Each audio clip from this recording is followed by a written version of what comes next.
Bon dimanche à tous et merci de nous retrouver sur les antennes de la télévision du Monde pour cette nouvelle édition de Politiquement Incorrect, votre amphithéâtre dominical. Au menu de cette édition ce dimanche, nous parlons de ce gouvernement, décret du président de la République Paul Biya du 4 janvier dernier. Paul Biya a donc livré son tout premier gouvernement post-électoral.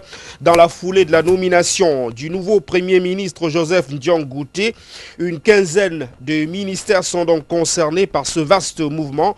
Pas de modifications majeures visiblement. Quelques ministres changent de portefeuille et d'autres sont débarqués, mais les postes régaliens de la défense de l'économie, de la finance et de la justice sont restés inchangés. Quelle est la lecture et l'impact que peut avoir ce nouveau remaniement à l'aube de ce nouveau septennat des grandes opportunités?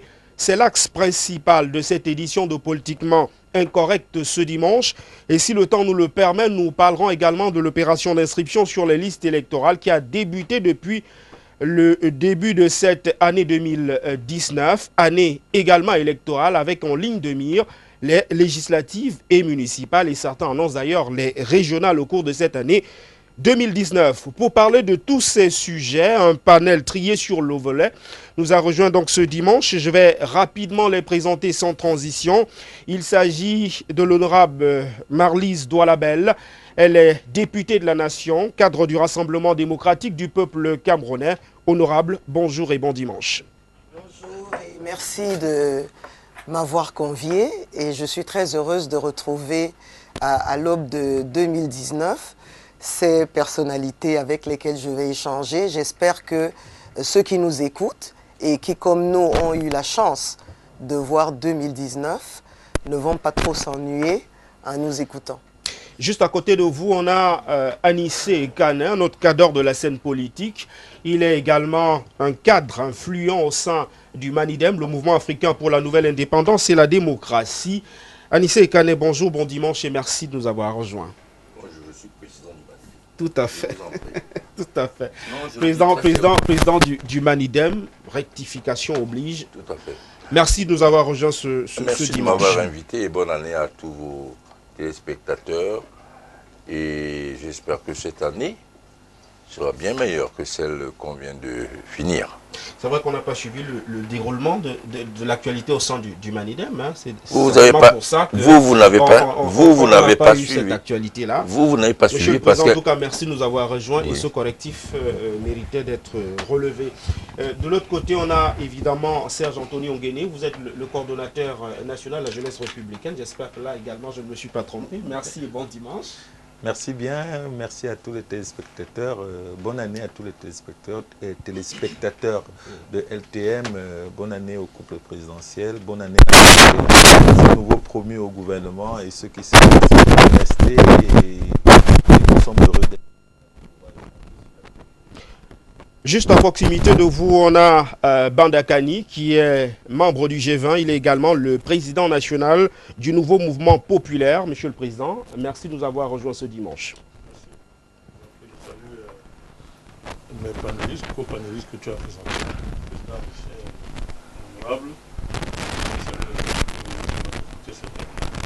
Juste en dernier, on va présenter le docteur Aimé Justin Fogoum. C'est l'œil de l'observateur politique également qu'on a souhaité ce dimanche. Merci de nous avoir rejoints dans le cadre de cette livraison de Politiquement Incorrect, docteur.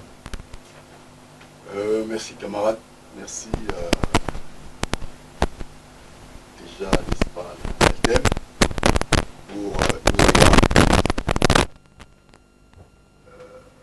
je veux dire, à l'occasion peut-être de la fin d'année, et ensuite à l'occasion d'un événement majeur que le Cameroun vient de connaître pour la 8e fois.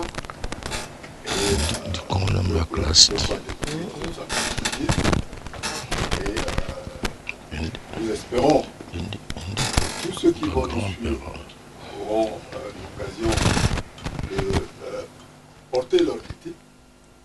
Et effectivement, par ailleurs, je salue profondément le chef de Bouli-Bolé, donc je suis notable.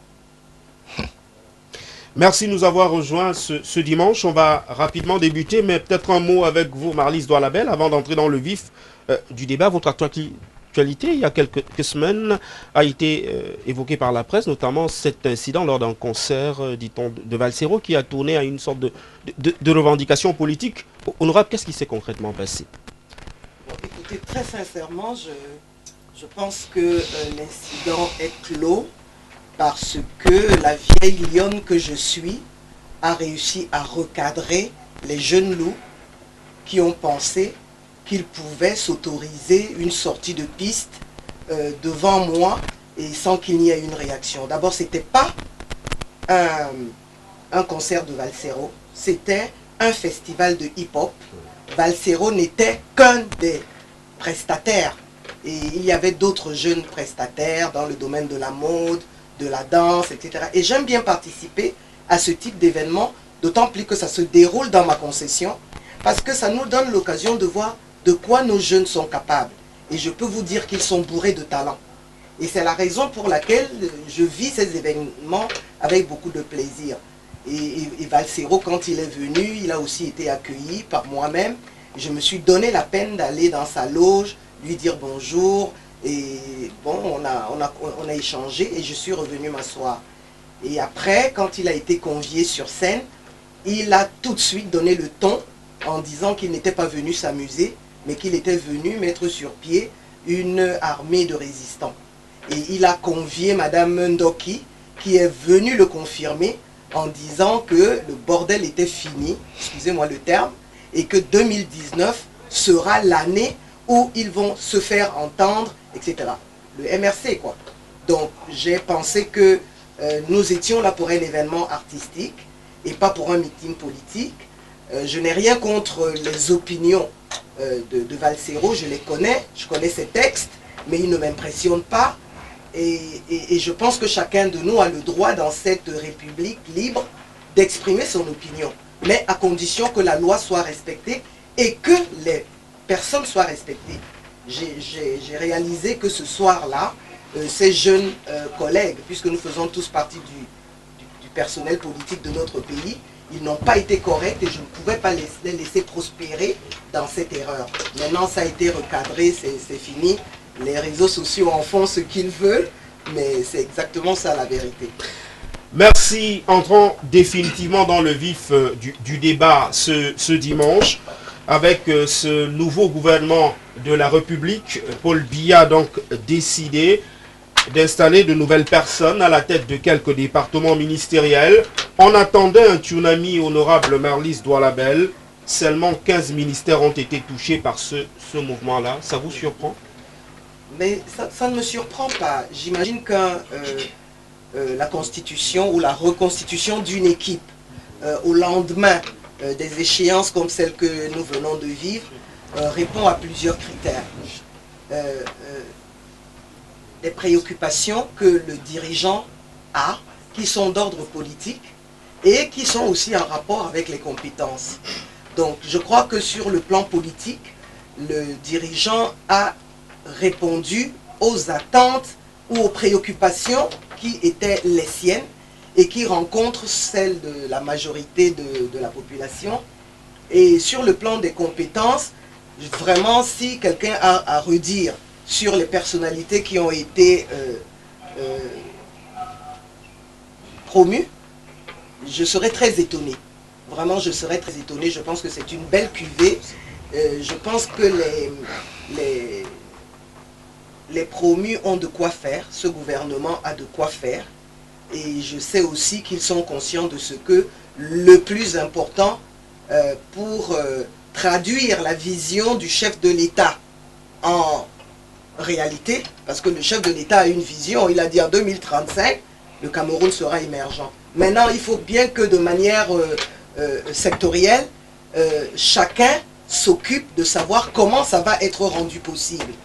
Bon, ce qui est souvent embêtant pour ces équipes qui arrivent comme ça après, au lendemain de l'adoption du budget, c'est que d'autres ont déjà élaboré les programmes et ont déjà identifié, ont déjà fixé les objectifs, identifié les indicateurs, etc., etc. Donc, dans un premier temps, je pense qu'ils vont essayer autant que faire se peut de suivre les feuilles de route qui sont déjà dessinées.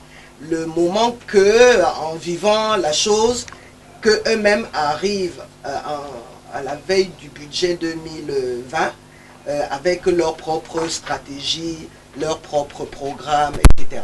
Bon, les femmes, 11 femmes égale 11 femmes, ça veut dire que pratiquement rien n'a bougé.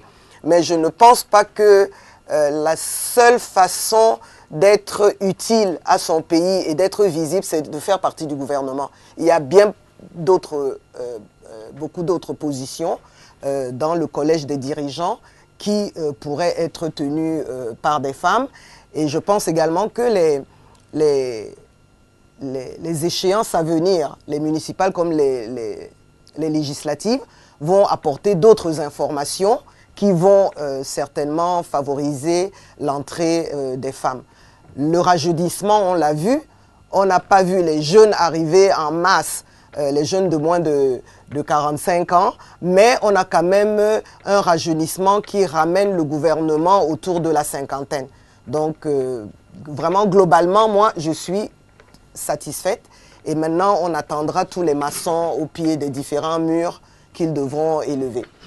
Président Nissé Kane, vous avez été surpris par ce nouveau gouvernement. On a une soixantaine de départements ministériels, une quinzaine à peine sont touchés. Les Camerounais en attendaient certainement plus. Quel est votre regard? D'abord sur la constitution de ce nouveau gouvernement. Je voulais dire, on a raté un bon ministre de la communication en sa personne.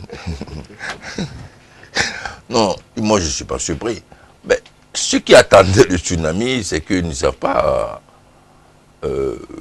quel est le régime qui dirige le pays. Vous voyez, un régime comme celui qui dirige le pays, un régime néocolonial, ne se désintègre pas lui-même. Le président, bien, ce n'est pas un japonais, il se fait par harakiri. Tout régime, tout pouvoir a pour objectif de se maintenir. Donc forcément, il ne s'auto-détruit pas. Un tsunami a pour principale action de tout détruire. Alors, je ne sais pas si le président bien avait l'intention de tout détruire.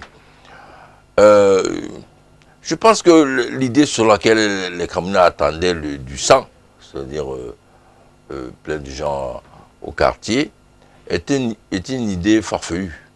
Farfelue parce que je n'ai pas le sentiment que les élections présidentielles, par le score qui ressemble beaucoup aux autres qu'il a eu, méritaient absolument un tsunami. Il n'y a pas eu de mouvement politique, de rapport de force qui est basculé pour qu'on s'attende à un tsunami dans la nouvelle nomination. Et puis, le tout pouvoir cherche à s'adapter. Il ne s'auto-détruit pas. Donc, on ne peut pas imaginer que, parce qu'on sort d'une élection présidentielle où le score officiel est largement en faveur de Paul Biya, qui va faire un tsunami pour s'auto-détruire, pour se faire harakiri comme les Japonais. Moi, je ne suis pas surpris qu'un certain nombre de cadres, j'allais dire de piliers autour du chef de l'État n'aient pas bougé, sauf s'il avait l'intention de s'auto-détruire. Je ne suis pas du tout surpris.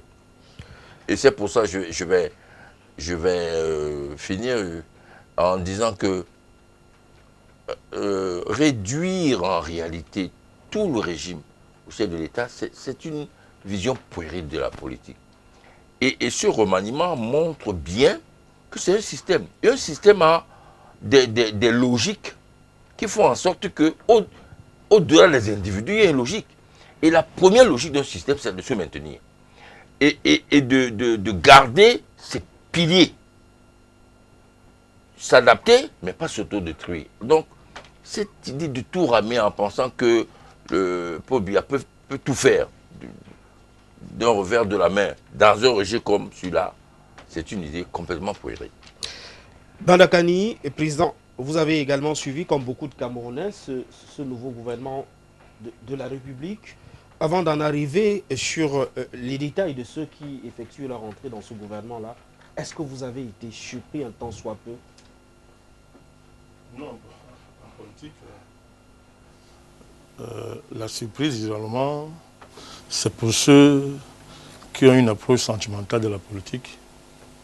et qui ne basent pas leur démarche politique sur la rationalité. Un gouvernement, ce n'est pas pour...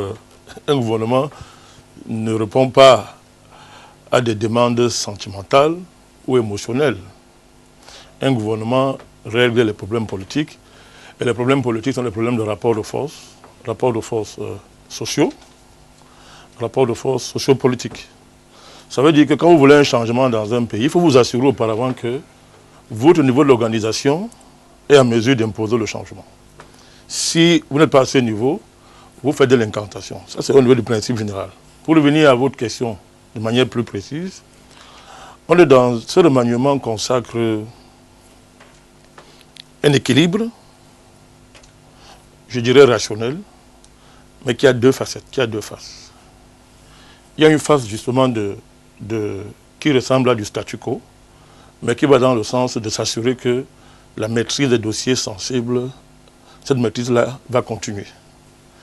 Le pays a des défis, le pays est sous un programme avec le FMI, il y a des grandes infrastructures de la CAN qui doivent continuer, et encore que c'est un dossier qui n'est pas clos. Il y a les grands projets structurants qui doivent continuer, leur maturité pose problème, le président l'a dit. Mais ça veut aussi dire ce qu'on peut entendre par rapport à ça. Ces dossiers-là doivent être maîtrisés. La continuité de l'État à ce niveau doit être assurée. Il n'est pas très prudent d'y mêler une certaine aventure. Je crois que Anissé Kane dit ça d'une autre manière, qu'elle parle de certains piliers qui ont été maintenus. Mais l'autre facette du gouvernement, c'est quand même que, et là je rejoins Maryse, l'honorable Maryse, il y a des indicateurs qui montrent que si tsunami, entre guillemets, le mot n'est pas peut-être approprié, mais parlons un langage que les gens vont entendre. Si il n'y a pas eu tsunami, mais il y a des signes qui montrent que un processus dynamique est engagé pour y aller. Il y a des signes qui le montrent. Il y a des figures nouvelles dans ce gouvernement, à des postes quand même qui ne sont pas moindres. Hein. Vous avez au Minader, ce n'est pas un petit poste, contrairement à ce qu'on croit. Vous avez au ministère des PME.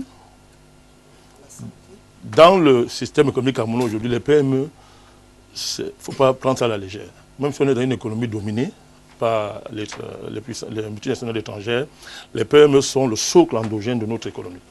Donc il y a des figures nouvelles là-bas. Il y a la santé, le petit poste.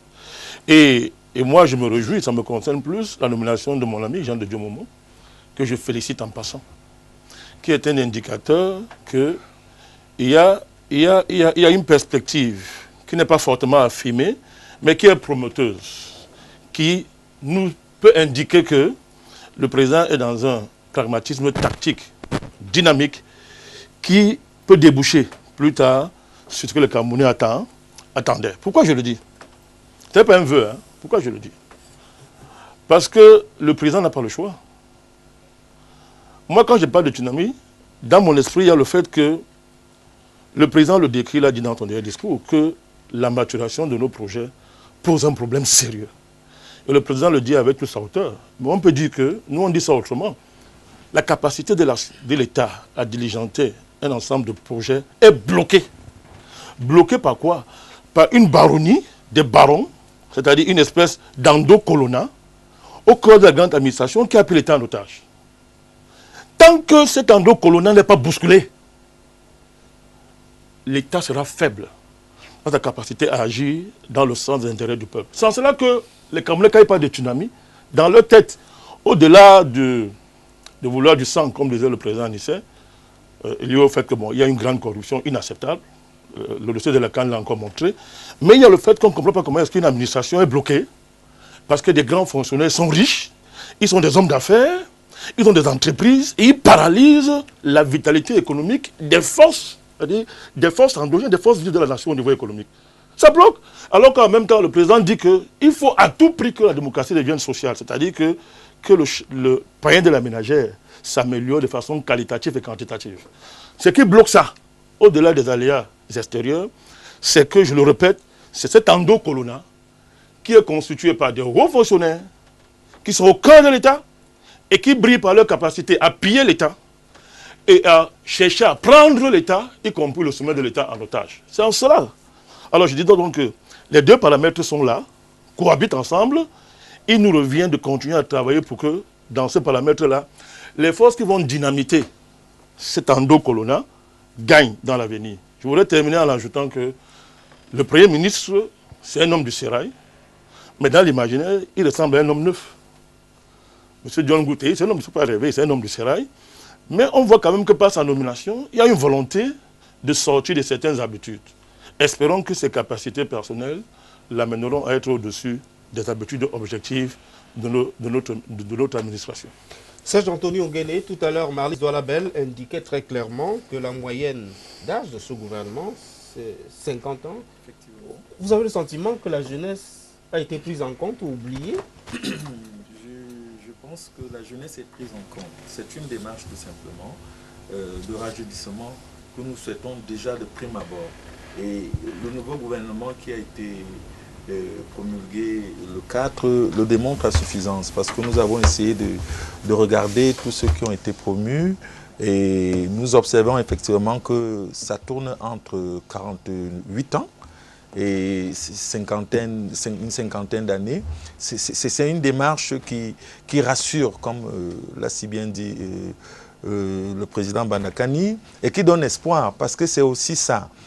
On ne s'attendait pas tout de suite à un chamboulement, parce que ce que renvoie ce gouvernement, c'est non seulement une certaine stabilité, qui est très importante pour la continuité et la maîtrise de nos affaires, parce que vous savez que nous sommes englués non seulement dans les crises sécuritaires, et il est important, nous avons le dossier de la CAN qui est là, et il faut absolument l'achever.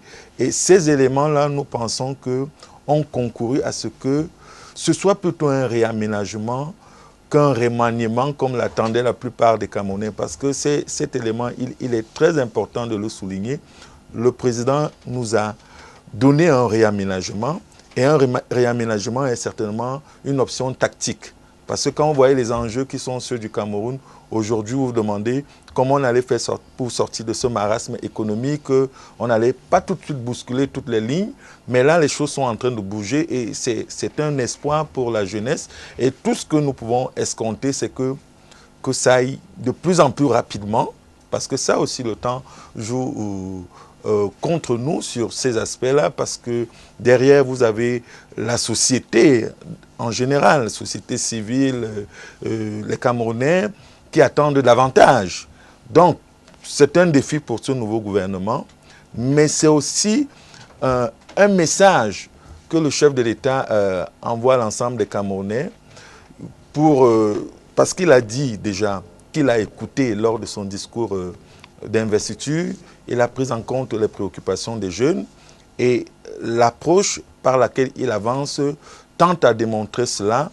Et pour nous donc, nous attendons davantage pour que cela se démontre et nous savons qu'il n'y a pas que le gouvernement qui permet à un pays de se développer. Il y a beaucoup d'autres fonctions et je suis certain qu'il a déjà montré, parce qu'il y a les femmes et les jeunes. Nous avons un jeune à l'ENAM, nous avons une femme à Camtel. Donc, le président de la République, il écoute véritablement, mais son approche parfois peut créer des préoccupations au niveau de la compréhension politique de sa stratégie. Mais nous pensons que non seulement il est fidèle à lui-même, mais surtout, il va dans la direction du pays, il va dans la direction des enjeux. Et ces enjeux-là qu'il faut bien percevoir, qu'il faut bien comprendre et qui sont là certainement pour rassurer les Camerounais que tout ira davantage mieux, parce que ce qui est devant nous, nous devons relever ce défi. Surtout que son discours du 31 décembre avait quelque chose de très important. Le chef de l'État a souligné le fait que ce septennat serait certainement le septennat le plus déterminant de l'histoire du Cameroun. Et il commence à poser des jalons. Et il faudrait que les gens comprennent cela dans ce sens. Parce qu'on se dit, on s'attendait à un tsunami, on allait mettre tout le monde à côté. Mais sauf que l'État, c'est une continuité. Mais l'objectif, lui, il a déjà fixé. Et comme il est garant de son objectif, il pose donc les jalons et les bases par lesquelles cet objectif va se concrétiser. Nous pouvons maintenant dire à ceux qui sont arrivés, cette nouvelle jeunesse-là qui est un peu au-dessus de nous, qu'elle se mette au travail. Docteur Justin Aimé Fougoum, vous avez le sentiment qu'il s'agit finalement d'un changement technique? En réalité, c'est cela. Il s'agit tout simplement d'un réaménagement. Je vais vous dire, à la vérité, au Parti vert, nous nous attendions à ce tsunami-là par rapport aux événements que nous avons vécus depuis jusqu'en 2019. Vous savez, depuis longtemps, dans ce pays, on parle de la gouvernance. Ce problème de la gouvernance, n'est-ce pas, indique que certains dirigeants, pour ce que Ekane vient de dire, qui sont là, et madame, pour se faire les poches et devenir des hommes d'affaires. Alors il faut choisir où on est homme d'affaires et on rentre au quartier faire ses affaires, ou on est homme politique, ou encore où on est au service du président de la République. Il n'y a pas de connaisseur actif dans un gouvernement. Tout est métamorphosable dans l'esprit de la personne à qui nous avons remis pour une énième fois, n'est-ce pas, les destins de ce pays. Nous avons lu à travers la nomination du Premier ministre le souci du président de la République, n'est-ce pas, celui de résoudre très rapidement le problème, je veux dire, je ne voudrais pas tout le temps dire anglophone, mais le problème du Nord et du Sud-Ouest. Aller chercher quelqu'un dans la zone du pétrole est assez indicatif, parce que je crois que c'est effectivement une manière de dire à ceux-là qui en veulent à notre pétrole que, savez-vous, voilà quelqu'un qui va vous combattre. Et effectivement, il a mis à sa disposition des jeunes, comme nous venons de le dire. Mais il faut bien que ces jeunes l'écoutent. Il faut bien que le Premier ministre ait les coups des franches. Il faut bien que ce Premier ministre ne soit pas de temps en temps désabusé par ces prises de position qui sont prises à l'envers par certains ministres. Nous l'avons vu avec l'affaire Mouna, comment ça a été résolu, et nous disons tout simplement que jamais ça ne se répète. Alors, si le Premier ministre est réellement chef du gouvernement, cela veut dire qu'il doit mettre en place la politique de son chef, c'est-à-dire la politique du chef de l'État. Et le chef de l'État doit,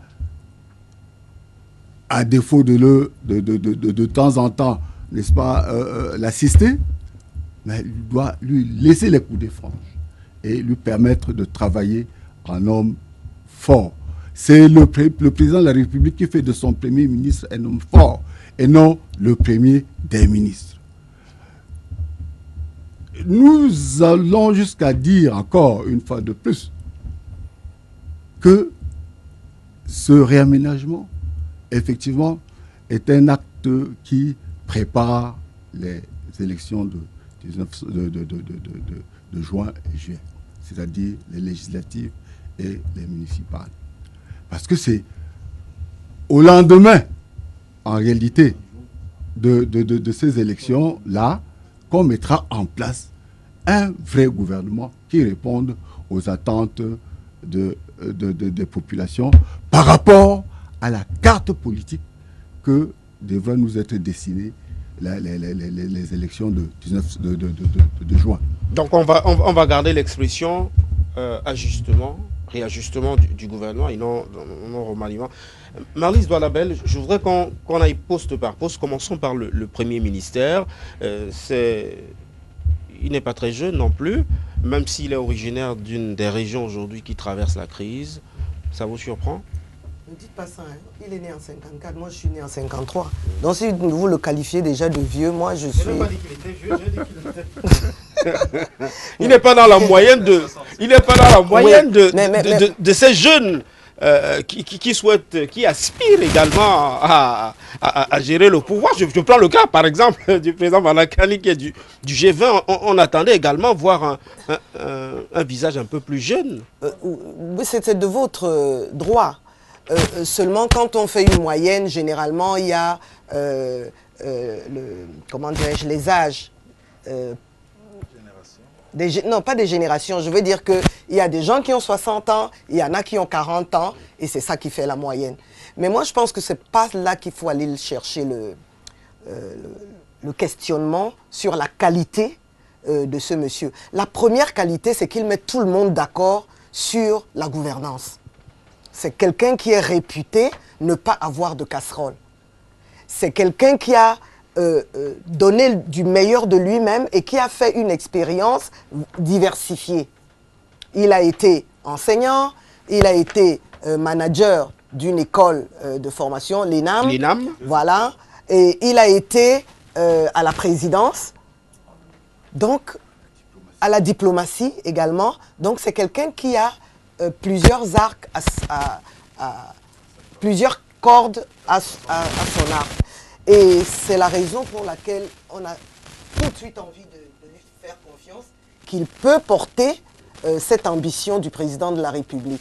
Maintenant, sur le plan de ses origines, il est quelqu'un de particulièrement sensible à ce qui se passe. Il ne peut pas être neutre.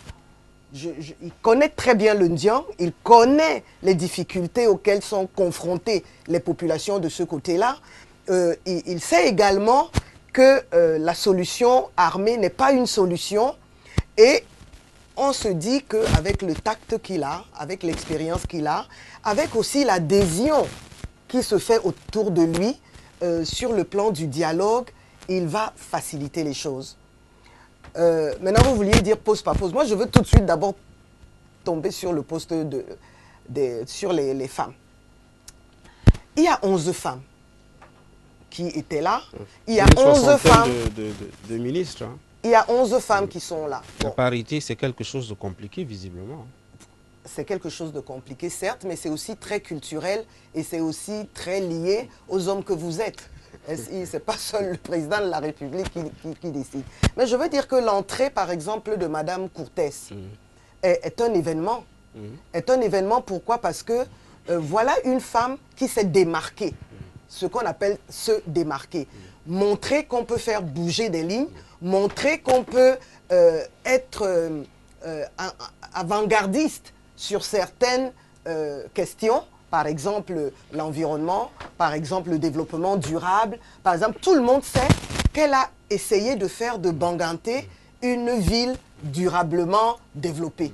Et aujourd'hui, qu'elle soit promue dans le domaine où elle a une expérience et où elle peut apporter j'allais dire un changement de ligne, j'en suis très heureuse.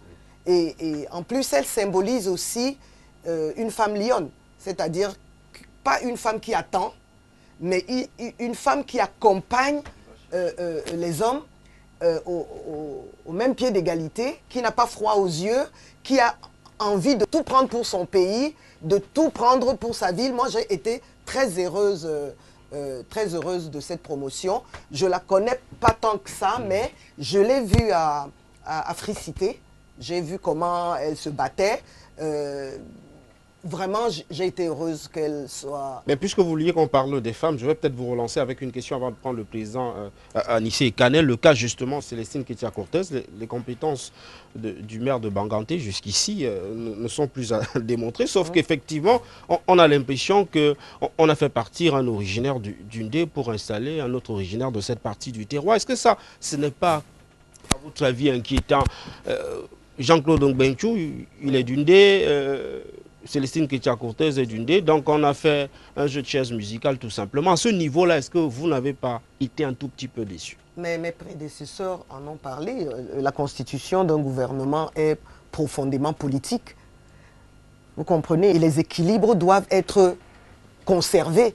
Ça fait partie des règles qui sont observées chaque fois qu'on procède à une distribution de postes dans notre pays. Parce que c'est important que tout le monde soit visible.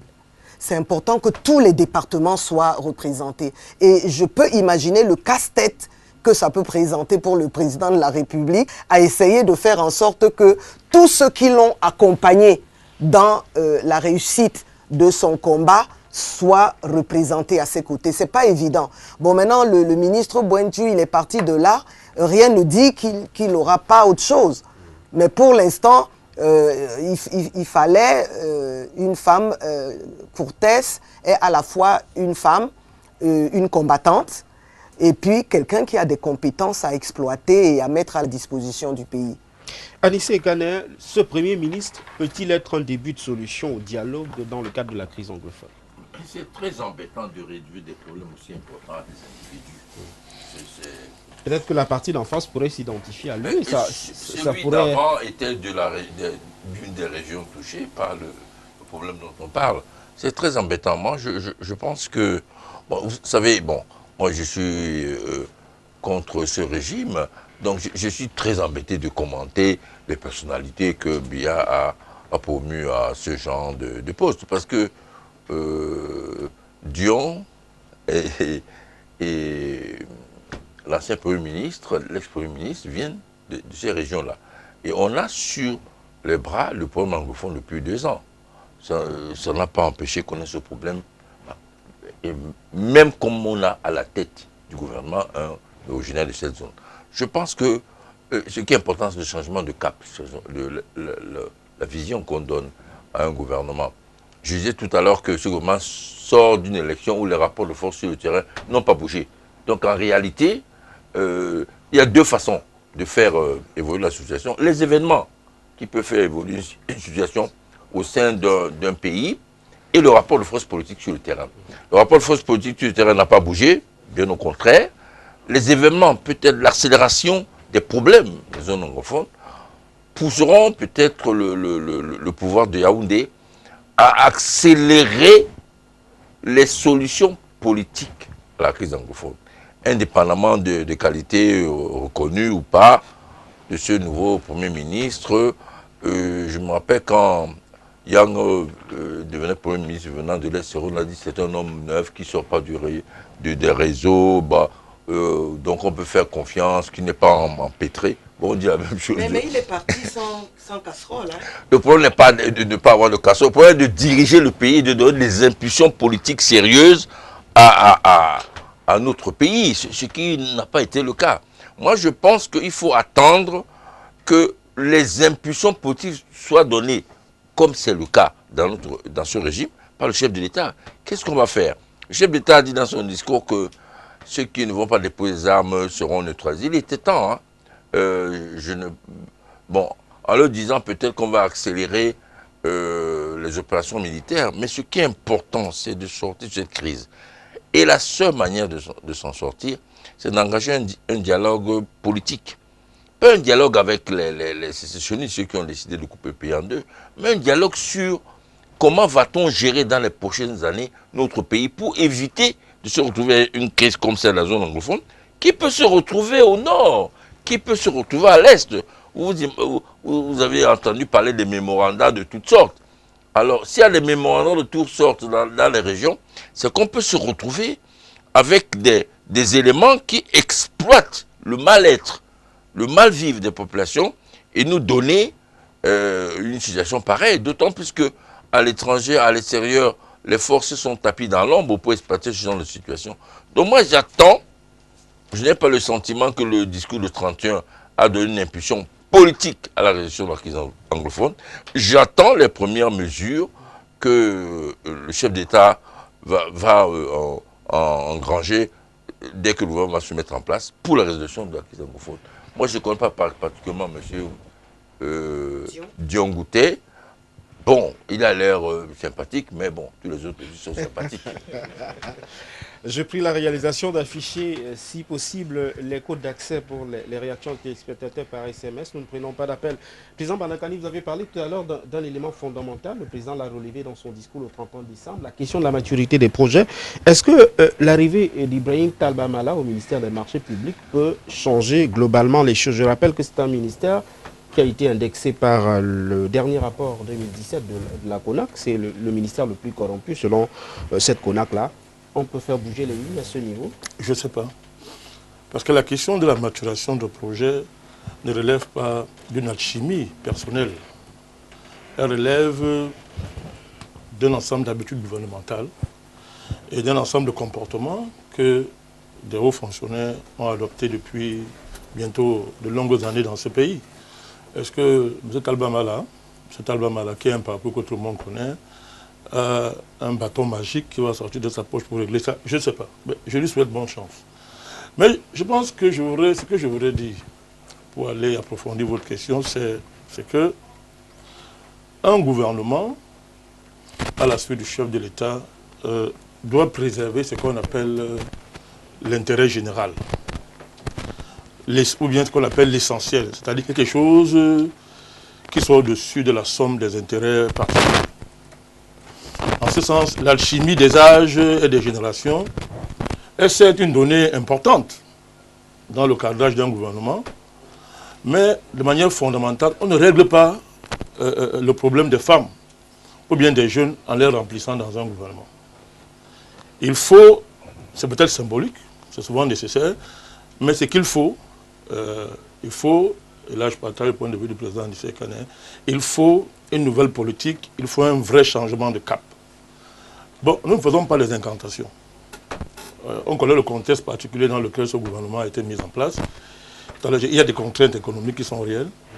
Il y a des menaces sérieuses qui pèsent sur notre pays. Il y a des Camerounais qui veulent démanteler, dépiécer ce pays, ça ne les dérange pas. C'est sérieux, ils ont des appuis à l'étranger. Tout ça pèse dans la mise en place d'un gouvernement. Le président est obligé de jouer très très serré. Mais, comme lui-même l'a dit, la question de la maturation de projet, il y a quoi? Il y a la corruption. C'est pas compliqué. Je l'ai dit, les hauts fonctionnaires sont des hommes d'affaires. Et ce sont les barons. Et comme ils sont des hommes d'affaires, ça fait très longtemps, ils ont des postes, ils sont ministres, ils ont des entreprises partout.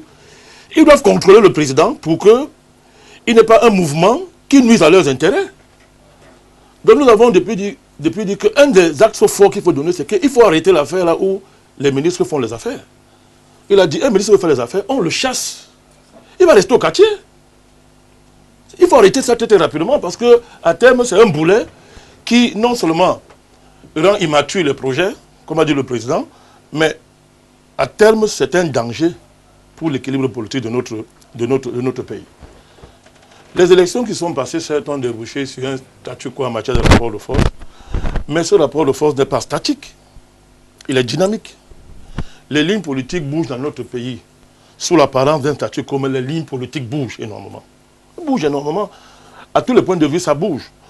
Donc, on voit très bien qu'il y a des contradictions politiques sérieuses travaillent ce gouvernement-là, travaille notre État, contradictions politiques, tout à l'heure on l'a vu, manifestées par la corruption, et le fait que l'endo-colonna travaille en concubinage avec les puissances étrangères, certains réseaux étrangers, pour la recolonisation de notre pays. C'est un problème politique très sérieux. Ça dérange beaucoup le président. Vraiment, la descente nous interdit certaines choses. Pendant la campagne, nous avons observé en direct certains comportements qui montrent que beaucoup de gens qui font semblant, ou bien qui sont au cœur du régime, ne sont pas en harmonie avec le président. C'est leur droit. Mais nous, on regarde le Cameroun. On regarde le Cameroun. Il y a des contradictions économiques. On a des grands projets structurants qui ne maturent pas. Pendant ce temps, leurs coûts financiers en matière même de dette ne font que gonfler la dette publique. Et ça va être transféré sur des générations qui pour l'instant, n'en profitent pas. Nous avons très bien dit que nous soutenons ces projets structurants. C'est de débat à ce niveau. Mais quand le président lui-même constate que les projets sont très immatures parce que c'est entre les mains des personnes qui n'ont pas intérêt à les maturer très rapidement. Parce qu'ils ont d'autres problèmes. Ils ont des ambitions politiques, c'est leur droit. Ils veulent devenir très très riches. On ne sait pas ce qu'ils font avec l'argent. C'est très compliqué. Ça bloque le pays. Nous avons des contradictions sociales. Et là encore, le président l'a révélé dans son discours. Quand il dit que la démocratie politique a un peu mûri, mais il y a un problème, il faut qu'elle devienne sociale. On va d'ajustement en ajustement. Il y a une croissance, mais c'est une croissance quantitative, elle n'est pas qualitative, c'est-à-dire qu'elle est appauvrissante. Les populations au Cameroun, malgré tous les efforts qu'elles font depuis 30 ans, ne voient rien qui, à la suite de leurs efforts, viennent transformer leurs conditions économiques de vie. Quand je le dis, ce n'est pas un discours politicien, c'est le président lui-même qui le dit dans son discours. Donc, si aujourd'hui il y a une urgence, et c'est en cela que je dis que le pragmatisme et les grands équilibres nécessaires ne sont pas en contradiction avec la nécessité d'un changement de politique, d'un changement de cap, pour recentrer les capacités gouvernementales, non seulement dans la maîtrise des grands paramètres, mais surtout s'assurer que le Camerounais lambda, ses problèmes d'électricité, ses problèmes de nourriture au quotidien, ses problèmes de logement, ses rapports avec l'administration. Quand tu vas dans un tribunal, il n'a pas affaire à des magistrats irresponsables qui passent le temps à énerver les citoyens. Est-ce que le Camerounais lambda est bien reçu dans une administration? Est-ce que dans la fonction publique, on a compris que l'usager est une priorité? Quand il entre là-bas, comment est-ce qu'on le reçoit? C'est tout ça, de mon point de vue, qui doit être au centre des préoccupations d'un renouveau gouvernemental. Nous pensons que il faut travailler, comme je l'ai dit, pour neutraliser ces contradictions qui, si elles ne sont pas contrôlées, peuvent être dangereuses pour notre pays. Serge Anthony Onguéni, on peut changer de cap à votre avis avec ce nouveau gouvernement? Il y a l'urgence, vous aviez indiqué tout à l'heure que le président lui-même l'a réitéré. C'est un septennat qui s'annonce décisif. Les urgences au Cameroun, on les connaît aujourd'hui. On a parlé de la question de la maturité des projets. Il y a la relance du secteur agricole qui piétine. Ce nouveau ministère-là peut-il nous amener vers une véritable agriculture de deuxième génération puisque l'urgence est signalée? Effectivement, comme vous venez de le relever, c'est un secteur très important à développer. Je pense que le président a apporté une réponse à cela parce que vous avez un nouvel arrivé au poste du Minader et vous avez un baron qui part du Minader pour les affaires foncières, les domaines des affaires foncières, le ministre Henri Eyébé ici, qui, par ses actions sur le terrain, vous avez vu la CDKO est remontée, donc il y a la Sodecoton qui reprend, donc il y a un ensemble de choses qui est en train d'être fait. Mais ce qu'il faut davantage souligner, c'est la politique des terres qu'il faudra rendre de plus en plus dynamique pour permettre à la jeunesse, parce que comme on l'a souligné, les jeunes ils attendent. Maintenant, nous avons découvert que à partir du ministre Simi Meigné, qu'il était important de développer notre agriculture. Et le président parlait d'abord, d'ailleurs, d'une agriculture modernisée. Et pour que cela soit effectif, il faudrait qu'il y ait une bonne politique des terres qui donne l'accès aux terres, notamment à la jeunesse. Et à partir de là, si le nouveau ministre de l'Agriculture qui arrive met sur place une très bonne politique de financement, parce qu'il faut le noter, il y a beaucoup de financement dans ces ministères-là. Et c'est l'occasion pour moi de dire que ce que nous, les jeunes, nous demandons à ces ministres qui ont été promus, c'est justement de communiquer sur ce qui s'y passe. Parce que l'un des problèmes majeurs qui est un souci pour cette jeunesse, c'est que c'est un blackout sur les informations. Et quand l'information ne circule pas, il est difficile que nous puissions savoir ce que l'État même fait.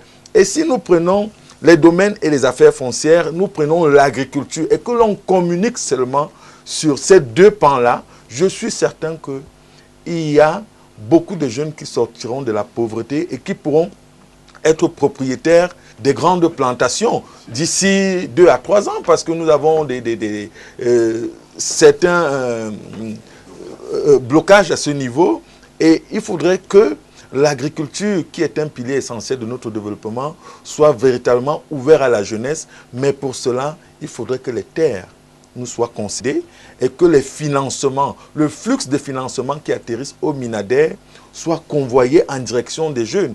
Et cela passe par des politiques d'ouverture, des politiques qui intéresse des jeunes. Parce que l'on ne s'attende pas toujours à ce que les jeunes partiront pour aller chercher. Il faudrait que les politiques actuelles viennent vers les jeunes. Et c'est ce qui est d'ailleurs général à tous les ministères qui devraient s'imposer, parce que nous, on attend qu'on fasse le pas vers les ministères, et jusqu'ici, ça n'a pas marché. Si on veut doper notre économie, si on veut doper notre développement avec une nouvelle approche, un nouveau paradigme de gestion, il faudrait bien que ce soit les politiques, ces instruments que le président leur a mis entre les mains, qui viennent vers la jeunesse, parce que vous constatez ce marasme, cette pauvreté ambiante qui est dans tous les ménages. Comment on fait pour changer ça? Il faudrait que ces politiques-là soient plus dynamiques et qu'elles aillent véritablement vers les jeunes. Et certainement, ça sera un plus pour que le Cameroun sorte de cette situation qui est difficile, et nous en attendons davantage de ce nouvel gouvernement là-dessus. On parlera des attentes de ce gouvernement, mais je voudrais qu'on sorte de ce sujet sur l'architecture de ce gouvernement-là. Vous avez le sentiment que le président a compris également la plainte de quelques-uns. On se rend compte que dans certains départements ministériels, des personnes qui ont été citées notamment dans le cadre de la CAN qui a été retirée au Cameroun ont connu des promotions spectaculaires. Ça vous surprend, cette consolidation-là? Cher ami, c'est une alchimie. Parce que je ne peux pas vous dire que j'ai compris quelque chose dans cette affaire. Pourquoi? Voilà que pendant quelques mois, on a décrit, on a parlé, tous les réseaux sociaux, n'est-ce pas, l'ont fait. On nous a indiqué, n'est-ce pas, qu'on achète un sac de ciment à Yaoundé à 87 000 francs. Je ne sais pas si...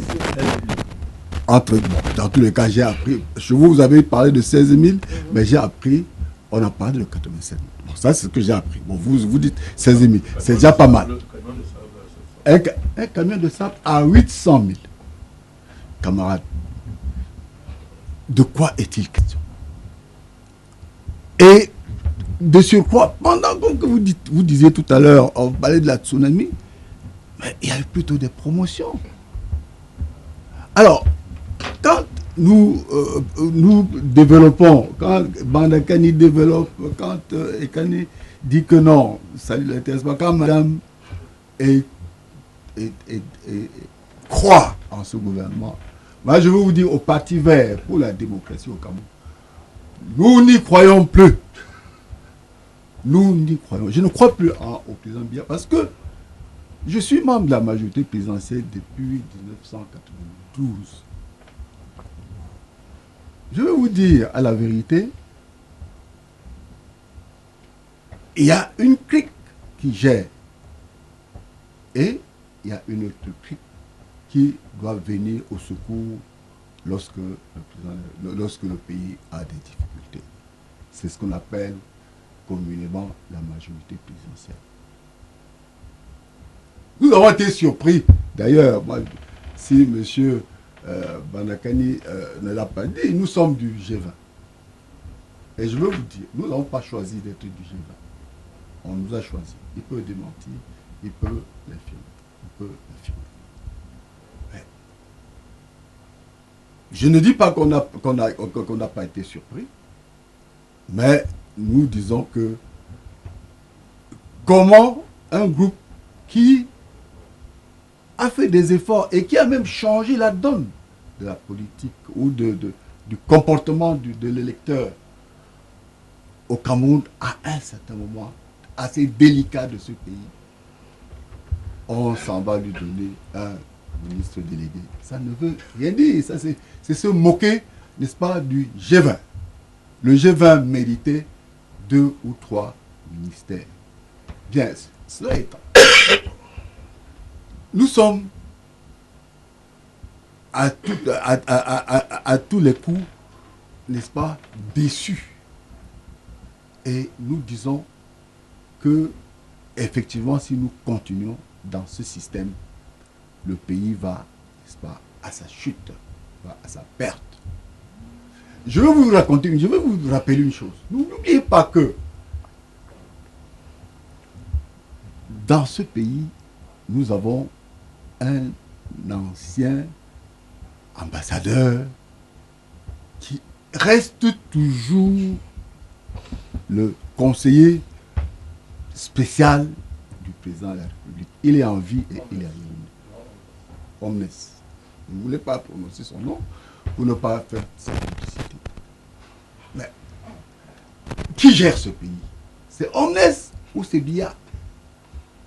Vraiment, nous, les politiques, là, vous tournez autour du pot pour dire des choses.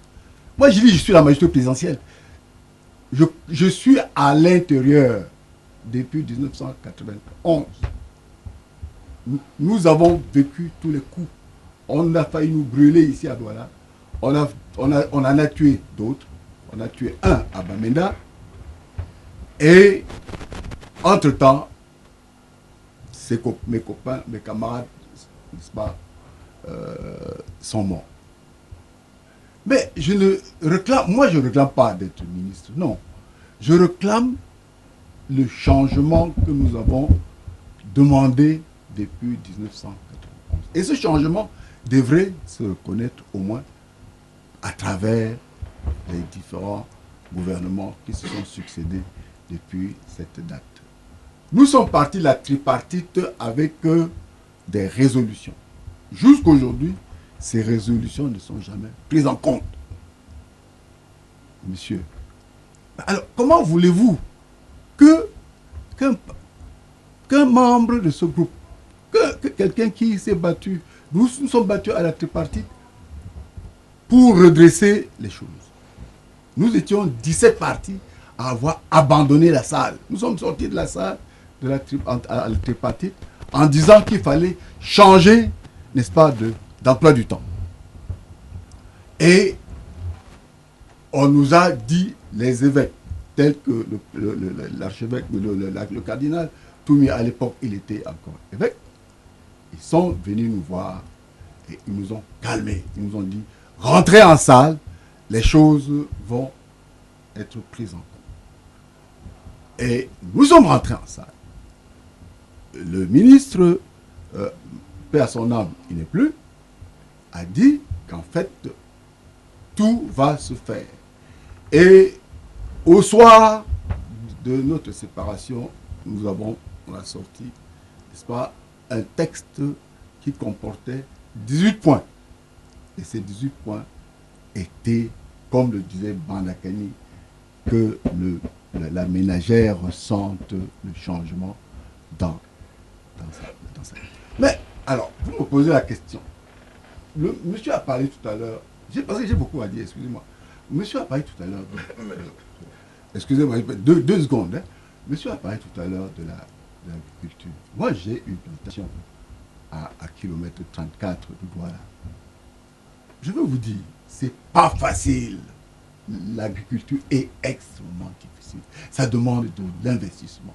Ça demande un pouvoir d'achat. Ça demande la formation. Ça demande une série, n'est-ce pas, d'éléments qu'il faut mettre en place pour produire.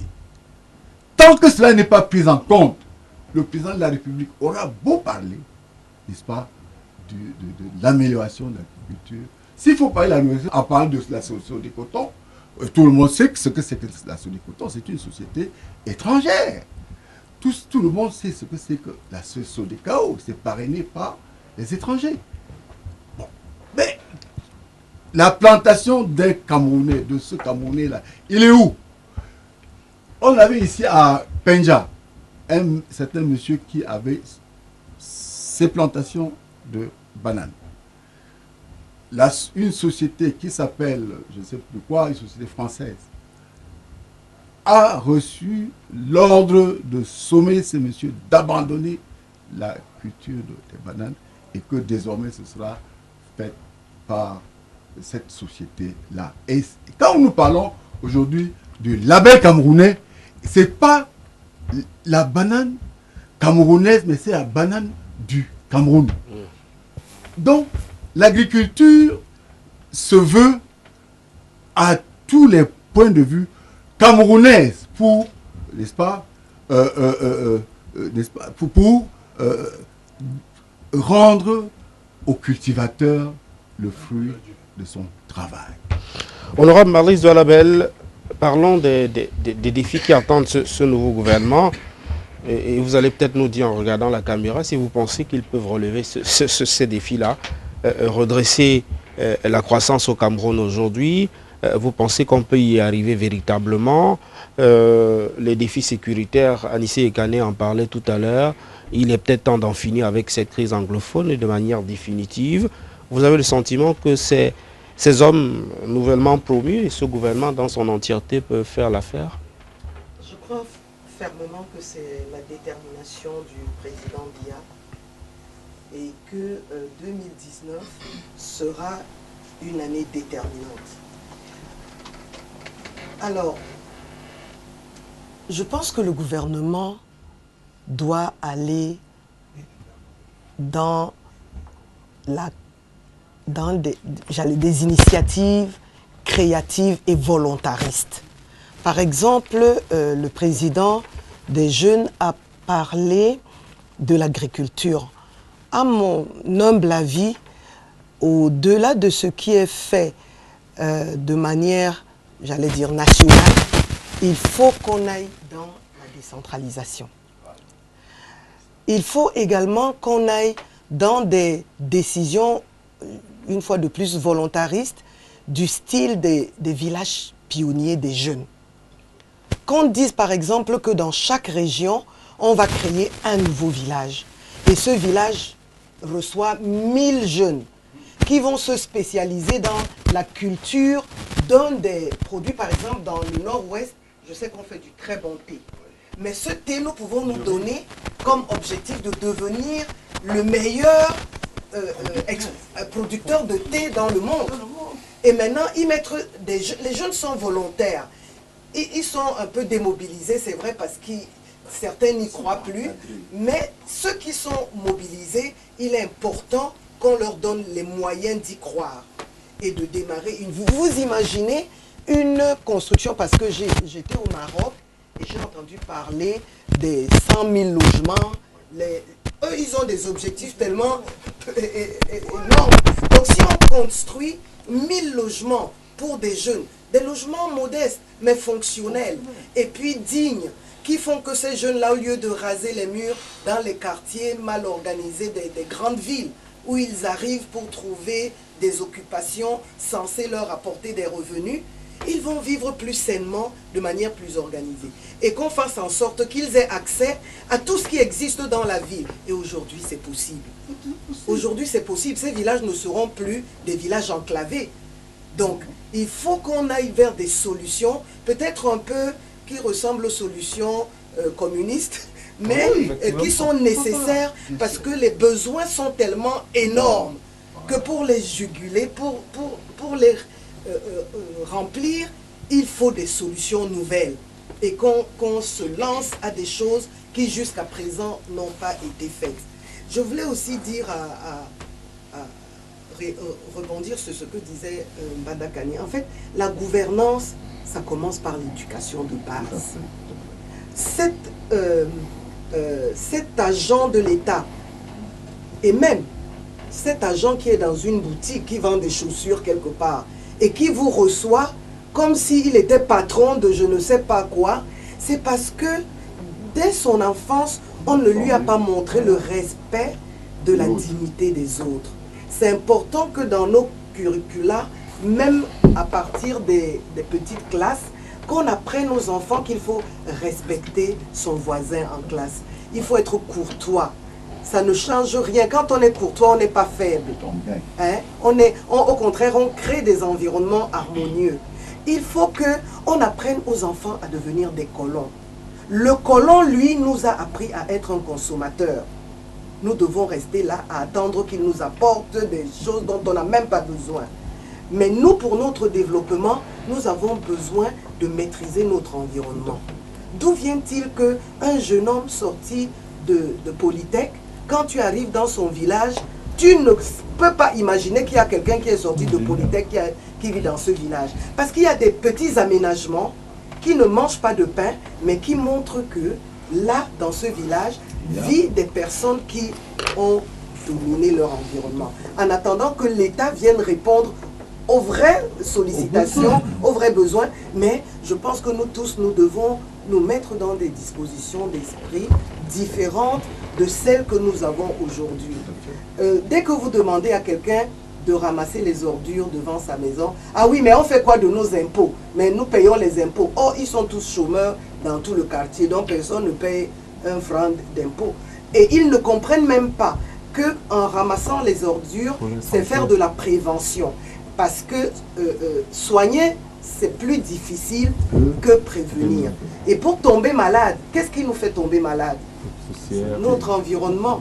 En faisant ces petits... Ah, moi je pense qu'à l'école, on peut apprendre ça au tout petit. On doit apprendre ça au tout petit. De manière à ce que quand il grandit, il sait que quand il est derrière un guichet, il est là pour servir la nation. Et il est là pour servir l'usager ou le client qui se présente à lui. Et il doit être heureux quand son client a été bien servi. Maintenant, il y a aussi des chantiers difficiles, comme les conditions de travail des fonctionnaires.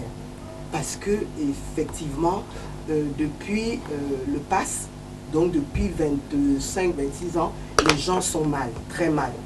Les gens qui gagnaient correctement leur vie se sont retrouvés dans des situations financières impossibles qui ont fait d'eux des personnes qui ne sont plus dignes. Mais je pense qu'elles-mêmes, ces personnes sont en souffrance. Quand vous demandez à un malade couché, vous lui vendez la moitié d'un produit parce qu'il vous faut un peu d'argent pour payer le taxi de votre enfant pour aller à l'école. Je suis sûre que vous, cette infirmière ou cet infirmier qui le fait, vous n'êtes pas heureux. Donc il faut que le gouvernement trouve aussi des solutions pour améliorer les conditions de travail des fonctionnaires, que le SMIC soit revu, parce que si le SMIC n'est pas revenu, vivre avec 30 000 francs, je pense que c'est très très très pénible. Donc le gouvernement a des chantiers énormes et moi je ne peux leur souhaiter que bon vent et promettre de ce que moi en tant que citoyenne, je vais aussi apporter ma part de participation. Pour ce qui est de la CAN, juste en un mot, Maryse Douanabel, vous comptez également vous associer au mouvement des députés du SDF qui souhaitent qu'une mission d'enquête parlementaire voie le jour? Moi je pense que la mission d'enquête des parlementaires est utile. Le gouvernement aussi s'intéresse à la question, parce que comment est-ce qu'on combat la corruption dans un pays? Il y a trois grands piliers. Il y a le gouvernement, la société civile et le Parlement. Et le Parlement, qui actuellement joue son rôle, mais j'allais dire de manière pas suffisante, doit aussi se mobiliser. Nous nous sommes mobilisés, nous avons mis en place le réseau des parlementaires de lutte contre la corruption. C'est un réseau qui découle un peu de l'action africaine continentale, qu'on appelle APNAC. C'est le Network, Parliamentarian Network Against Corruption. Et la GOPAC, qui est au niveau international, pour dire que le phénomène de la corruption est un phénomène mondial. Mais ce qui est gênant, c'est quand la corruption commence à freiner le développement et le bien-être des populations. Le développement d'un pays et le bien-être des populations.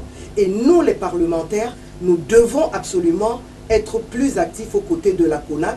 Nous avons eu un très grand atelier africain à Yaoundé, où nous avons convenu d'un partenariat pour améliorer l'action du Parlement. Et je sais que dans la déclaration de Yaoundé, par exemple, les parlementaires ont fait allusion à une loi sur l'enrichissement illicite. C'est important. Également, activer la mise en place de la loi sur l'article 66. La déclaration des biens et des avoirs. Pour vous dire que c'est un combat national. Personne ne doit rester en marge.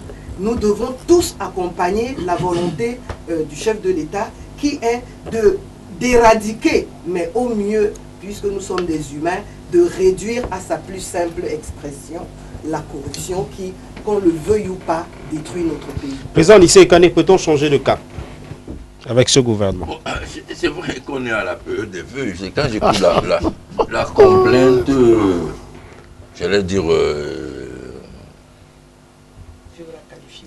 la complainte de Fogoum, et puis les vœux de Marlise, moi je pense que, bon, ils ne tiennent pas compte du régime qui est en place à Yaoundé.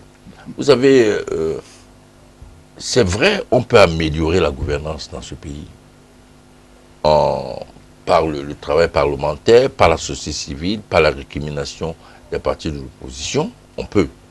Mais il y a le fond. Le fond, c'est que le régime de Yaoundé ne survivrait pas sans la corruption. C'est la mamelle nourricière de ce régime. C'est pour ça que tout à l'heure, je disais que c'était puéril de penser que du jour au lendemain, à 86 ans, le président Paul Biya va devenir révolutionnaire. Ce n'est pas possible. Il est dans un système qui le dépasse lui-même. Et ce n'est pas par hasard que, malgré les déboires, les scandales de la CAN, un certain nombre de gens n'ont pas bougé. Ils font partie justement de ce qu'on appelle le sous-bassement politique et idéologique de ce régime. Et on ne peut pas du jour au lendemain tout chambouler dans ce genre de situation, sauf si, et je l'ai dit aussi tout à l'heure, le rapport de force impose ces changements. Et ce rapport de force, il est celui des partis politiques. Il n'est pas uniquement issu d'un résultat électoral. C'est le travail de la société civile. C'est le travail des contradictions au sein du régime. Je pense qu'il est important de plus en plus d'aborder les problèmes de notre pays sur le plan politique fondamental que sur les considérations, j'allais dire, sentimentales ou des considérations liées à un certain, j'allais dire, amateurisme politique. Pourquoi? Pourquoi est-ce que les gens s'attendaient à un tsunami? Parce que les gens avaient l'impression que toutes les clés sont entre les mains du chef de l'État. Ce n'est pas vrai. Si toutes les clés étaient entre les mains du chef de l'État, le régime ne tiendrait pas. Il est à la tête d'une colonne structurée où chacun a son rôle. Et cette colonne ne peut pas s'autodétruire. Il faut travailler à sa rénovation ou à sa destruction de l'extérieur. Et il est important donc de dire au Camerounais que 2019 doit être une année de bataille, de combat, de récrimination sérieuse, active, si on veut qu'elle soit meilleure. Elle ne sera pas par le bon vouloir de ceux qui nous dirigent. Il est important que les gens reviennent à des choses, j'allais pratiques, pragmatiques, et arrêtent vraiment de rêver. On ne rêve pas en politique, sauf lorsqu'on n'a pas la pleine maîtrise de ce qu'on appelle un rapport de force dans un pays. Il ne faut pas rêver. Banakani, peut-on inverser la tendance au regard des urgences? Moi, je ne suis pas un pessimiste en nature. Le pessimisme n'est pas valable en politique, sauf s'il est au service d'un conservatisme le plus désuet. Je vais dire deux choses à la suite de ce qu'a dit le président Nissé Kane, pour dire que les forces de progrès, les vraies forces de progrès, pas ceux qui s'autoproclament, les vraies forces de progrès doivent marcher sur deux pieds. C'est-à-dire le pied extérieur, mais le pied intérieur. Je vais dire pourquoi le pied intérieur dans le régime. Parce qu'il faut bien observer les dynamiques qui travaillent le régime. Si ces dynamiques ne sont pas maîtrisées, c'est le Cameroun qui va en pâtir. Ce n'est pas une affaire, ce n'est pas le régime seulement. C'est le Cameroun qui va en pâtir. Quand vous prenez la crise anglophone, mais ça c'est une affaire qui dépasse les frontières politiques. C'est une affaire de la nation. Et on voit comment une dynamique comme Boko Haram ou bien la crise anglophone peut détruire le pays. Et quand on l'observe, il y a des forces du régime qui sont à l'intérieur. Et les forces de l'opposition. Bien, tout à fait, merci, Président. L'opposition, c'est ça la complexité du jeu politique camerounais. On ne peut plus aborder ça avec certaines lunettes schématiques faciles. Et le jeu politique au Cameroun s'est complexifié. Vous ne connaissez plus en réalité la frontière qui est entre l'opposition et le pouvoir. J'ai pu vérifier, je le répète encore, la campagne est finie, je peux le dire. Durant la campagne, l'alliance qui est entre certaines factions au sein du régime et l'opposition, et certaines factions de l'opposition, que vous considérez comme étant même radicales, qui vont changer le Cameroun. Et ces deux-là travaillent dans une alliance de la colonisation du Cameroun avec le parrainage de l'étranger. J'ai dit, j'ai vécu ça. Oui. Si tu aimes les noms. On a vu ça. Donc pour dire que le jeu politique s'est complexifié, et tout ça impacte même la capacité du président à diligenter un ensemble de dynamiques qu'il veut mettre en œuvre. Parce que ces groupes-là ont intérêt à plomber l'action de l'État, y compris l'action présidentielle, parce qu'ils ont leur agenda de l'après-BIA. C'est de cela qu'il s'agit. Donc les gens, parce qu'ils anticipent sur l'après-BIA, sont prêts à embraser le pays tant que leurs intérêts sont menacés. Rapidement, je voudrais revenir sur un ensemble de choses. La question foncière qui a été soulevée ici par le président de la jeunesse républicaine, c'est un problème, il ne faut pas s'amuser avec ça. C'est l'une des bombes les plus dangereuses de ce pays. Parce qu'une fois de plus, ce que j'appelle l'endocolonat, c'est-à-dire cette espèce de gants qui, parce qu'ils sont replacés, on peut le payer en otage, on crée un conglomérat qui est en train de s'accaparer tous les terres de ce pays. Est-ce qu'on n'a pas besoin de voir ça? On va régler ça comment? Est-ce que c'est normal qu'il y ait une telle accumulation foncière entre les mains, quelques poignées? Ils s'organisent dans des sociétés de bandits, mettez-moi l'expression, ils arrachent les terres aux gens, des familles sont privées de leurs terres comme ça, ils ont colonisé, sous-colonisé une partie de l'administration ici ou là, ils s'entendent un matin comme ça, vous voyez, un endroit est rasé, vous allez voir qui est derrière, c'est un membre du gang. Mais c'est pas normal. Vous ne pouvez pas en même temps vouloir promouvoir une agriculture digne de ce nom et éviter, n'est-ce pas, ne serait-ce que considérer le fichier foncier du pays de manière à ce que demain, n'est-ce pas, les besoins publics soient satisfaits.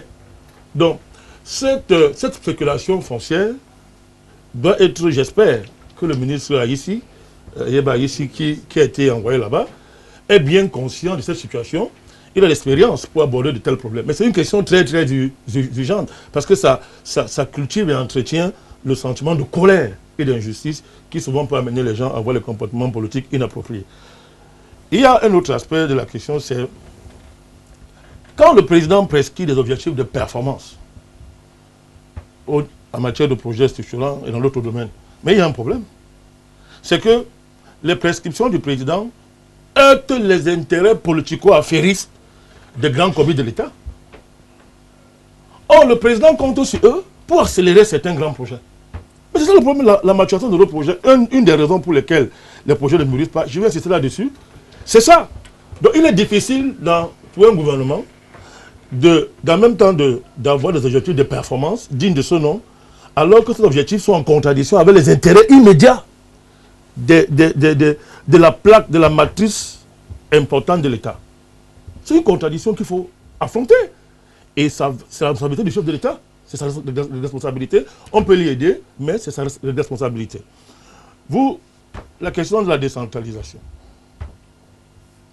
Jusqu'à présent, et je partage ce que dit l'exigence de la députée, madame la députée, il faut décentraliser. Le débat n'est plus à ce niveau chez nous. Jusqu'à présent, on a habillé la décentralisation. Les grands tests ont été élaborés. Mais le contenu sera quoi? Moi, j'ai peur du contenu. On peut décentraliser la pauvreté, y compris la pauvreté morale. On peut décentraliser la corruption. C'est même ça qui risque même de se passer. C'est-à-dire que les gens disent que bon, Yaoundé mange trop, envoyer l'autre part en région, les mêmes logiques se reproduisent. Est-ce qu'il y a une capacité interne de mettre un contenu dans cette décentralisation de manière à ce que les populations profitent? La question se pose et il faut aborder ça. Il faut aborder ça. Et il y a la question que vous avez soulevée, à savoir le fait que le salaire des fonctionnaires est minable. Je tiens compte de ça dans mon analyse, c'est pour ça que je parle de la haute fonction publique. Ça c'est clair. Mais pourquoi on nous dit les contraintes internationales? On est d'accord. Mais nous ne pouvons pas accepter que l'horizon indépassable de notre politique économique soit le Fonds monétaire international. On ne peut pas accepter ça. Il faut à un moment donné, on dépasse ça. Le partenariat est maintenu si vous voulez, mais il faut dépasser ça. Le FMI ne veut pas développer un pays. Si on a des objectifs de performance, comme le président est en train de le dire, il faudra penser au-delà du FMI. Je crois qu'il a donné des indications dans son discours en disant qu'il faut commencer à recourir à des prêts concessionnaires. Il a donné des indications. Mais il faut approfondir ça. Le malheur de notre pays, c'est que notre fonction publique, je ne sais pas si c'est une tare, ne veut pas réfléchir à une capacité économique au-delà du FMI. Au-delà de ces partenariats qui ne nous rapportent rien de façon fondamentale. Si ça garantit quelques équilibres fondamentaux, mais la pauvreté est là. Donc il faut qu'on pense. Il faut qu'on pense à ce niveau-là, qu'à un moment donné, il faut en sortir. Des pays l'ont fait. La Chine l'a réussi, on va dire que c'est un grand pays, c'est un État-continent. Mais la Malaisie a fait comment? La Malaisie, le Premier ministre Mahathir, il est en train de venir au pouvoir à 92 ans. Le population, ça allait le chercher. Il a dit non. Son pays a pensé au-delà du FMI et ils ont réussi. Donc il faut qu'on commence, n'est-ce pas, on ne peut pas en même temps dire que bon, il faut que les populations sortent de la pauvreté. Et on continue chaque jour à dire que la performance économique se limite au fait qu'on a un programme qu'on a signé avec le FMI. Nous ne sommes pas naïfs. Nous savons qu'il y a les contraintes internationales. Ça c'est clair. L'impérialisme, c'est une réalité. Mais il faut qu'on dépasse ça. Et nous avons l'impression malheureusement que dans les conceptions macroéconomiques au niveau de l'État, ce paramètre n'est pas pris en compte. Et on est tout le temps surpris quand il y a des aléas imprévus au niveau international.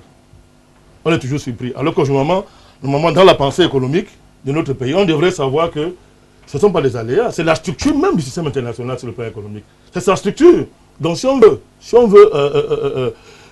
avoir des projets sérieux pour la population, il faut qu'il y ait une réflexion nationale au niveau de l'État sérieusement pour dépasser ces contraintes-là qui ne peuvent pas même être justifiées alors qu'on voit que des hauts fonctionnaires s'enrichissent éhontément. Anthony Onguéné, on va sortir avec vous et le docteur Fougoum sur le changement de cap. Peut-on y arriver? On peut y arriver et c'est l'une des raisons qui a permis à ce que nous puissions accompagner le président de la République à cette brillante élection qui s'est déroulée le 7 octobre dernier. Brillante. Oui, brillante, parce qu'avec plus de 71, il faut le dire, et il faut aussi pouvoir l'assumer, parce que l'enjeu, il est très grand. Et il y a des indicateurs sur lesquels nous nous sommes portés. Vous avez l'horizon 2035. C'est un cap que le chef de l'État a fixé. Et nous nous souvenons que avant lui, personne ne l'avait fait. Et quand le président a annoncé Horizon 2035, tous les pays l'ont emboîté le pas. On a vu certains 2020 et on se rend très vite compte qu'ils sont en train de se casser la pipe. 2022, 2024, tout le monde s'est empressé. Là-dedans, c'est un concept présidentiel qui émane du chef de l'État, son Excellence Paul Biya. Il faut le souligner parce que c'est lui qui l'a porté au devant de la scène. Et ce cap, il est stratégique. Quand nous l'avons analysé. Il est stratégique, pourquoi? Parce que nous avons passé l'horizon 2010 avec la fin de certains accords coloniaux, économiques et tout cela. Et il y a une partie qui va en 2022-2024 qui va escompter. Et quand nous revenons maintenant au discours du chef de l'État du 31, nous nous rendons compte que le chef de l'État a une démarche hautement stratégique, mais qui n'est pas toujours à la portée de la compréhension de tout le monde. Sans blague. Oui, tout simplement parce que il a dit à ce discours que ce septennat, c'est un septennat hautement important. C'est le tournant du Cameroun. Et là, nous l'avons compris. Voilà pourquoi aujourd'hui, nous sommes depuis quelques années déjà attaqués par Boko Haram. La crise anglophone s'en est suivie. Et si le président, à travers ce réaménagement, a permis qu'il soit maintenu une certaine stabilité, mais avec une impulsion, avec l'arrivée de la quinzaine des ministres, c'est justement parce qu'il faut continuer le travail qu'il a déjà indiqué, parce que lui, il a la boussole. Et cette boussole-là, nous devons y aller sereinement et sûrement, parce que ça, c'est quelque chose à ne pas négliger. Maintenant, quand nous revenons sur les attentes, elles sont grandes. Et le défi que le gouvernement a, il est là. Et je vais partir des difficultés que les gens ressentent au quotidien. Nous avons la question urbaine, parce qu'on a déjà évoqué la question foncière. Le Cameroun aujourd'hui, j'ai envie de dire, c'est une grosse poubelle. On a Isaac partout, il y a de la poussière partout. Et nous avons une dame qui arrive là au ministère du Développement urbain. Je pense que c'est un grand défi. Et ce que j'aimerais donc dire à ce gouvernement, c'est que tout est question d'ingéniosité. ce n'est plus question des strates qui ont été pensées dans les laboratoires de Bretton Woods, qui nous sont imposés, mais maintenant c'est appelé à l'ingéniosité des Camerounais. Et cela demande tout simplement quoi? Que nos gouvernants soient ouverts. Que ce soit comme un appel. Vous voyez, quand on fait une levée de fonds, quand on veut faire une levée de fonds au niveau du Cameroun, dès que le MINFI annonce, on ne sait pas d'où l'argent sort, mais en 3-4 jours, on a 150 milliards. Qu'on le fasse parce qu'il y a des idées. Les jeunes ont des idées. Moi qui suis devant vous avec notre association, nous avons un projet que nous avons appelé le Centre d'intelligence camerounais.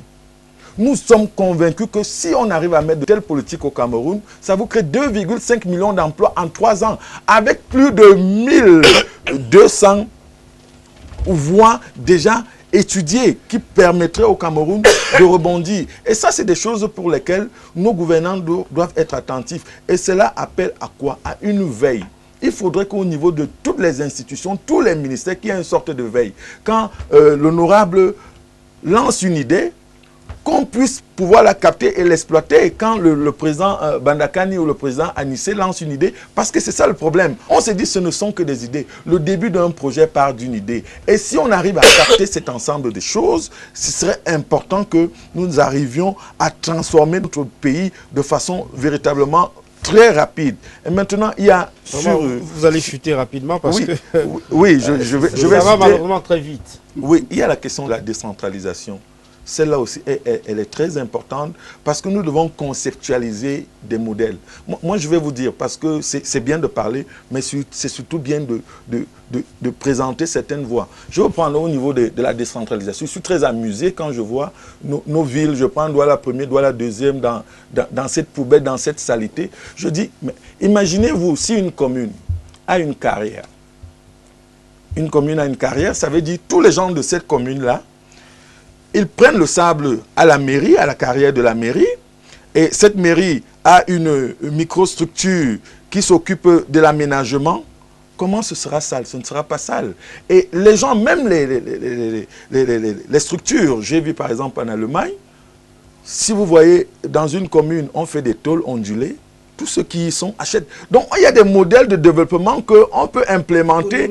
Et c'est très facile. Ce n'est pas compliqué. Parce que vous vous demandez, puisque quand on évoque la question de la corruption, si tous les gros marchés viennent, excusez-moi, Satom va faire une route qui coûte 300 milliards, mais ça rend fou. Et il va prendre 6 ans. Mais entre-temps, combien de personnes sont mortes? Parce qu'elles ont inhibé des bactéries ici et là.